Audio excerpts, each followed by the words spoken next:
100 দিনের কাজের দাবিতে জাতীয় সড়ক অবরোধ করে বিক্ষোভ। সারা ভারত গ্রামীণ এবং কৃষক মজদুর সমিতির ডাকে বিক্ষোভ। বাঁকুড়ার কেরানীগঞ্জ মোড়ে জাতীয় সড়ক অবরোধ করে বিক্ষোভ।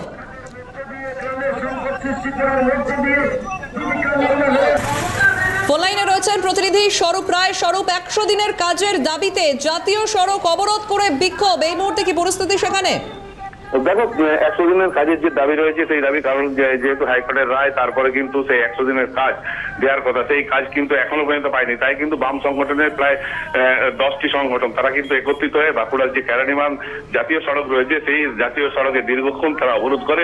তাদের একটাই দাবি, একদিকে রাজ্য সরকার, একদিকে কেন্দ্র সরকার, দুই মন্ত্রণালয়ই কিন্তু 100 দিনের কাজের থেকে বঞ্চিত হচ্ছে এবং বিভিন্ন যে কাজকর্ম সেখান থেকে কিন্তু কৃষকরা বঞ্চিত হচ্ছে। সেই কারণেই কিন্তু তাদের এই পথ অবরোধ এবং আগামী দিনে কিন্তু তারা রাজভবন অভিযান করবে, এমনও কিন্তু তারা দাবি তুলেছে।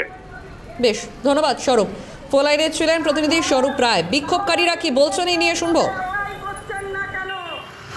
আমাদের 100 দিনের কাজই মূল জীবিকা। আমরা 100 দিনের কাজ 3.5 বছর ধরে এখনো পর্যন্ত আমরা পাইনি, বা কাজ করে বেতন এখনো পাইনি। আগের বেতন পাননি? না, একদম বেতন পাইনি।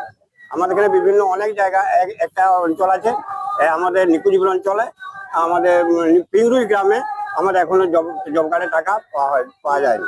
টাকাতেই 100 দিনের কাজ চালু হবে, কিন্তু আমরা অতীতে দেখেছি মমতা ব্যানার্জি বলেছিল 50 দিনের কর্মশ্রী প্রকল্প দেব, কিন্তু আমাদের পশ্চিমবঙ্গে একদিনের কাজও কর্মশ্রী প্রকল্পের একদিনের কাজও কোথাও পাইনি।